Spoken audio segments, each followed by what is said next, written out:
How to avoid swirls and scratches. Now follow me.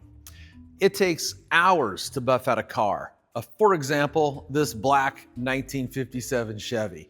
I have literally hours into perfecting the paint. It takes seconds to put swirls and scratches back in. And the question is, how do the swirls and scratches get back in the paint after you remove them? In just real simple terms, the way we put swirls and scratches back into the paint of our beautiful cars is by the way we, hate to do air quotes, but here we go, touch them, okay?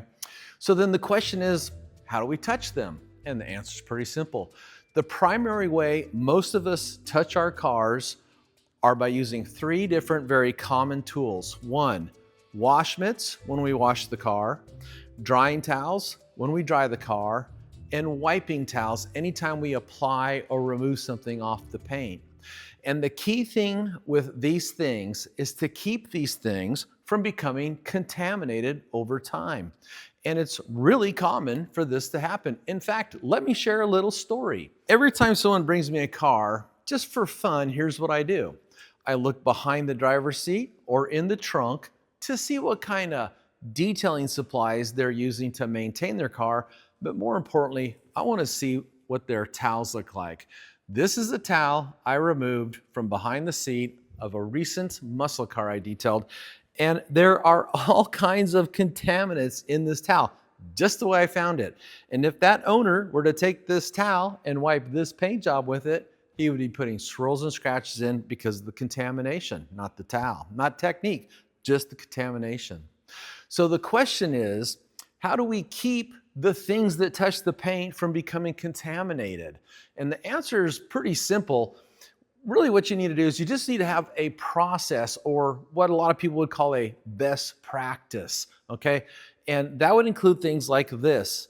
Down here is a clean bucket. It's a white bucket, so I can see if there's any dirt in the inside. And as I'm working around the car, every time I get a towel dirty, to keep it from getting anywhere else, like on the ground, it goes in the bucket. And it stays in the bucket till it goes to the wash machine and the dryer and the folding table. So you need to have a clean place to put your dirty towels. And when I say dirty, I don't mean dirty caked with mud and dirt off the ground. I mean dirty because it's got spray detailer, coating residue, compound polish residues, that kind of dirty. Normal things. And that's okay. We just don't want to get any other sharp, pokey things on there, so we need a clean place to put it. And another option is over here in the corner, I've got a chambered laundry hamper. Different slots or different containers for different types of towels that I use.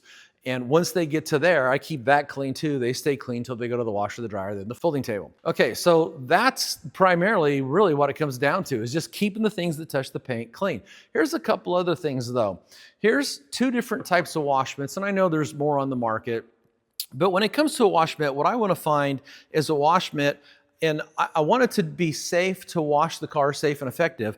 But more important, I want a wash mitt that when I put it in the wash machine, it gets agitated and comes out clean.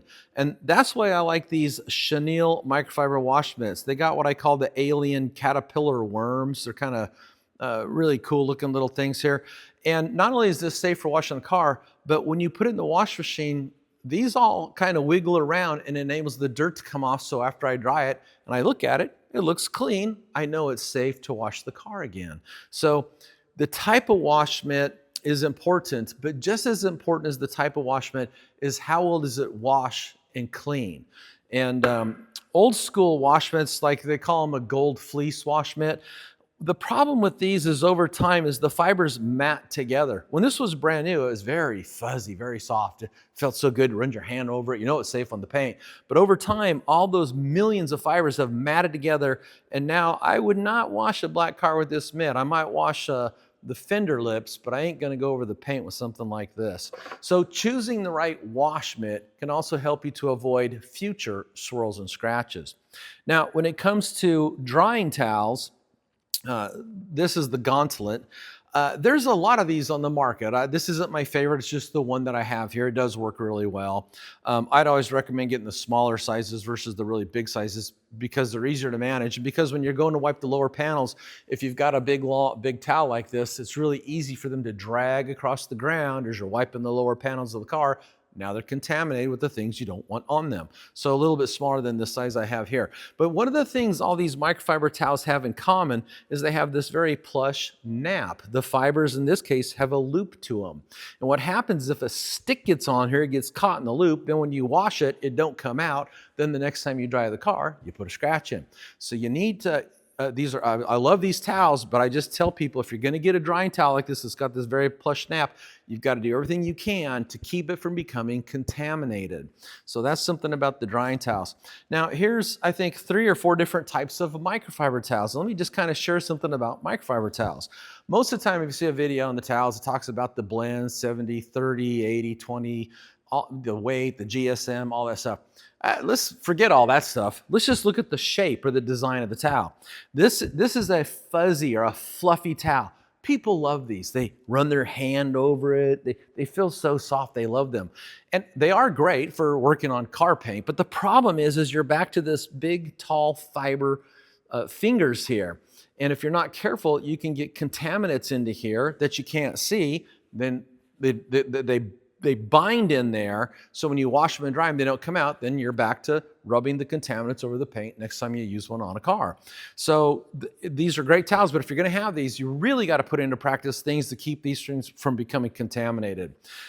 This has the same type of weave on both sides, and it's a nap or a loop. It's a loop of microfiber. And I actually really love these towels. But in the same way that you can get a contaminant in the looped fiber on this drying towel, you can get a contaminant shoved in here, and it kind of traps it onto the cloth. So when you wash it, it doesn't come out. When you dry it, it doesn't come out. And if you don't inspect your towels, you might not see it. Next thing you do, you run it over the paint, scratch the paint. So again, another good, this is a good quality towel because it's got a short nap or a short loop. It's got a little, it's not real long and big, making it out there so things can get in there and get wedged and stuck in there. These are actually 2 Rupes towels, and I have the white one too. And what I like about this is it has a flat weave, both this yellow one and this blue one. They have a flat weave.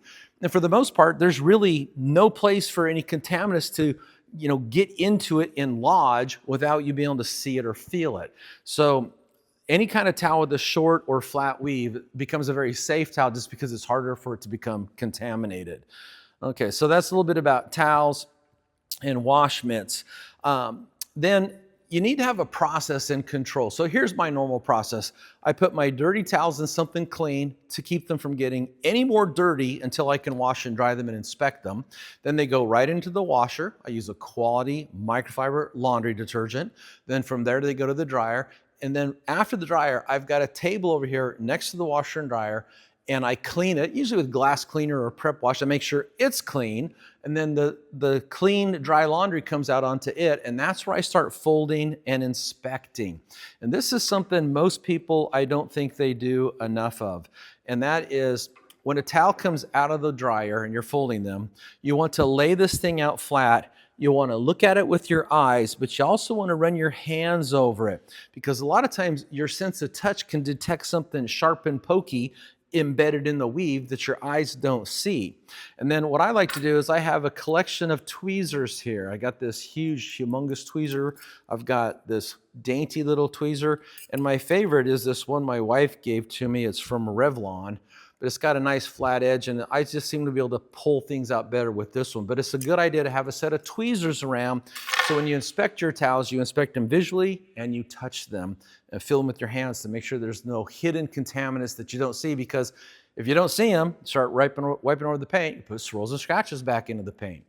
So it's really important to have a process in control to keep your dirty towels clean until you wash them, dry them, inspect them both visually and tactically, and then have a clean place to store them. We have new age cabinets over here, and interestingly enough, we took clear plastic and taped off the vents so air can't travel in and so dust can't travel in and get on my clean towels. You don't have to do that, but that's how OCD I can get about keeping my towels clean. So here's some more things you can do just to help avoid putting swirls and scratches back into the finish on your car. And a lot of people don't inspect their towels when they come out of the dryer. It's like an extra step. It takes time. I find it's a time saver personally myself, but the other option would be to fold them and put them away, but then before you use them, pre-inspect them. In fact, pre-inspect like a dozen towels all at once so you have a large quantity you can just go to and grab, and you have confidence that they're clean and uncontaminated to start wiping on paint. So that's one thing, pre-inspect the towels before use. The next thing is use grit guards in all your buckets. So when you're washing, this is a really simple but genius design. My good friend Doug Lamb invented these. And all this does is it's got these vanes that are 2 inches tall. They put this grill 2 inches off the bottom of the bucket. And the theory is you take your wash mitt, and most people don't do this the right way, but you don't put your wash mitt in the water and swish it around. You can do that. But the idea is to put it down here and scrub it against that grill. It'll agitate the fibers so the dirt will fall down and get trapped below these veins here. But I keep a grit guard in my rinse bucket, my wash bucket. I actually keep one in my dirty towel bucket. That way, if any dirt gets in there and gets below the grill, it isn't on my microfiber towels. Okay, so that's another thing. Grit guard in every bucket that you use. Okay, the next thing is the multiple wash mitt method. So last summer we made a video, and in that video I'm washing another black car I detailed. It was a Studebaker Avante, single stage black paint, very soft. And the question became, well, how can the owner keep this up? So what we said in that video, instead of using one wash mitt, use the multiple wash mitt method. And so that means, yes, you got to start out investing in some wash mitts. I'd say anywhere from 6 to a dozen. And things like this cost anywhere from 10 to 20 bucks. But the thing is they don't really wear out. You get a lot of use out of them. So it's a good investment. And kind of back to what I said at the beginning of this video, it takes hours to buff out a car. It takes seconds to put swirls and scratches in because your mitts are contaminated. Now think about it. If most people, when they wash a car, they do wheels and tires first, then they go to the roof and work their way down. So say you wash the roof, you pull off any kind of contamination, dirt, dust, bee pollen, sticks and leaves, bird droppings. If you take that same mitt and you go down and wash the hood, now you're going to take all that junk and push it over the paint, potentially putting swirls and scratches in. A better idea would be to wash one panel with one mitt, put that panel in your clean bucket, have that clean bucket out there when you're washing your car, and then switch to another mitt. And that way you can avoid this whole topic of cross-contamination. Instead of removing the contamination off one panel and then rubbing it all over the next panel, you just change to another pit. You completely avoid cross-contamination. And that's a powerful way, but it does require the investment of buying a bunch of wash mitts. And of course, you got to keep them clean and have a place to store them. But it is, in my opinion, probably the safest way to wash a black car or any car with a nice finish. Okay, then pre-wash and foam. So again, I'll put a link to both the multiple wash mitt method video in the description below, and I'll also put a link to this video, and it's on using foam guns and foam cannons. So in case you don't know, a foam gun attaches to a garden hose, a foam cannon attaches to a pressure washer. They both do the same thing. They create a lot of foam, but just one is designed for a garden hose, the other is for a pressure washer. You can't really interchange them. And of course, the pressure washer creates a lot more foam just because of the pressurized foam guns or foam cannon system. But the idea being is to, before you do anything else, you can blast all the dirt off with a strong spray of water. Then you can foam the vehicle. And the idea behind that is foam offers dwell time. It kind of clings to the vertical panels, and let that dwell, but don't let it dry. And then the cleaning agents in the soap, most soaps have something in there that dissolves road film, greasy oil, traffic film, things like that. It's sitting there going to work, dissolving whatever crusty paste is on there from however long it's been since you washed the car, and then come back and rinse that off before a wash mitt ever touches the paint. You can easily remove over 50% of any built up dirt, dust, pollen, anything loose on the surface, and that just makes for a much safer wash. Okay, and then if you have a pressure washer, having that increased pressure enables you to blast this stuff off again without washing it or doing what's called a contact wash, actually touching the paint. Get the dirt off before the wash mitt touches the paint. Anyway, so that's some of the ways you can get a car clean and avoid swirls and scratches. And then some other things you can do when it comes to drying the car is to use a leaf blower. I've got the Ego right here, whatever your favorite one is. The thing about this is leaf blowers work good for removing water off of painted surfaces that have something on them that creates surface tension. So a traditional car wax, a synthetic paint sealant, a spray-on wax, a spray-on coating, or an actual ceramic coating. If the water's beating up, it's gonna wanna fly off. If it's laying flat, it's just gonna kind of move it around. So a lot of the car washes I do are what's called a prep wash. I'm getting the car ready to detail, and that means it's probably been neglected, so it doesn't have anything on it, so a leaf blower would pretty much be useless. But if you're doing what's called a maintenance wash, so down the road, this thing needs to be washed, then a leaf blower is going to work very well because this has a ceramic coating on it, so water's just going to want to blast off. So the thing about this is if you've got high surface tension, so you got water beating up, it's going to work great for removing the most water off the car. But if you don't, you're just doing a prep wash, it still works really good for pushing water out of emblems, mirrors, tail lamps, headlamps, gaskets, any of the cracks and crevices where water can build up so it isn't dripping later on when you're working on the car. Anyway, so love the leaf blower, but it does have its limits. It's really only good for cars that have something on them, wax, sealant, or a coating. Then the blotting method. So this is another way to avoid swirls and scratches. So most people, and by the way, when I'm done with the leaf blower, I will usually take a drying aid and this the gauntlet here and give it a final wipe, because if you don't, here's what's going to happen. The leaf blower does remove the mass water off the car, but it tends to leave little tiny water marks everywhere if you don't do the wipe. So then when you look at it later on, it's dry, you're going, oh, look at this, leaf blower didn't work. No, leaf blower worked, it's not a perfect solution for a pristine finish. Combining the leaf blower, a drying aid, and a microfiber drying towel is a really good solution to get that car completely clean, no water marks. So that's another thing. But when you do go to use it, here's my point. There's something called the blotting method. So what most people would do is they would take this, and of course then they would just wipe the finish to get the water off. But instead what you could do is you could just lay it down flat, let it absorb the water, and lift it off or give it a gentle wipe. But you're just pushing the towel less over the finish, because you know, if you never touch the finish, you won't put a scratch in. It's only when we start to touch it that we put the swirls and scratches in. So the least amount of touching also means the least amount of swirls and scratches. So the blotting method over the wiping method. Let's see, what else do I got here? Use a drying aid. A lot of those on the market, Dr. Beasley's, we have them. Find whatever your favorite one is, and you can either mist it onto the car or mist it onto the drying towel as you're removing the water. And then this is kind of common sense. Always wash in the shade. The sun is just going to make everything want to dry faster. If it's windy, the wind can make everything dry faster. That makes for a more aggressive wash. I lived in the Mojave Desert for a spell, and in the desert it's windy, so there's desert sand always blowing around, and it's also very hot. So I ended up washing, I had a black car at the time, and I would get up at like 5 o'clock in the morning. I'd be out there washing it at 6. Couple of things. One, no wind, low temperatures. So that's how you wash a car in the middle of summer in the desert. You get up early. So that's just another trick there. And then I also kind of wanted to touch on car covers. You know, I've detailed a ton of cars for people over the years.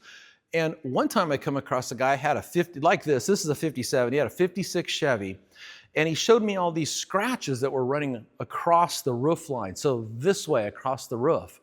And I looked at him and I go, do you use a car cover? He goes, yeah, it's over there. It was over there piled up in a wad on the ground. Okay, so car covers are great if you buy a quality one and you keep it clean. So if you're gonna use a car cover, you know, don't just ball it up and throw it in the trunk or throw it on the bottom, the garage floor. Have a clean place, like a plastic tote. Keep it clean, put your clean car cover in there until you're ready to use it again. And that'll avoid putting scratches in it as you put that car cover off or put that car cover on or take that car cover off. Anyway, that's kind of some of the things that I would recommend to the guy that owns this car to try to keep it clean. Is most important is keep everything that you have that's going to touch the paint. Keep it off the ground, keep it clean, keep it, the keyword, uncontaminated. After you wash and dry any of your towels, inspect them with eyesight and with a pair of tweezers to keep them, it enables you to pull things out. A lot of times I don't got no fingernails, so I can't pull something I find that's sharp and pokey in the weave. I got to grab a pair of tweezers to get out. So that's why I like the tweezers. I'm a speed typist. I type a lot, so I keep my fingernails short. I do not know how girls type with fingernails. I don't get it. Anyway, some tips to kind of help you keep a flawless finish flawless. You know, it's kind of like I said at the beginning, it takes hours to buff out a car. It takes seconds to put swirls and scratches in. So then the key is how to avoid the swirls and the scratches moving into the future. It all comes down to how we touch the paint. Hope you like this video. If you do, share it with a friend, subscribe, and like it. Thank you for watching. Forgot something, a little story. A lot of people know I worked at Meguiar's for about 11 years, and part of that was at the corporate office where the training center was, and I was one of the head trainers there to teach all the car detailing classes. And because of that, I was also in charge of all the laundry. And what Barry Meguiar doesn't know is that one of the things I did was I made sure every towel we put in our cupboards out there was clean and inspected, because I wanted Barry to be able to go out and grab any towel out of that cabinet and wipe down any of his black cars. His Mercedes, he's got a 57 Chevy, he's got a GT40, they're all black. And it's just something he doesn't know I did, but I did that because I know that he might not have time to buff at his car, but he took very good care of them, and that meant using things like a spray detailer or microfiber towel to get the dust off. And I just wanted to make sure if he grabbed a towel, it met my criteria and it was clean, so he could avoid swirls and scratches. So there you go, Barry, a little something I did while I was there at the corporate office for you.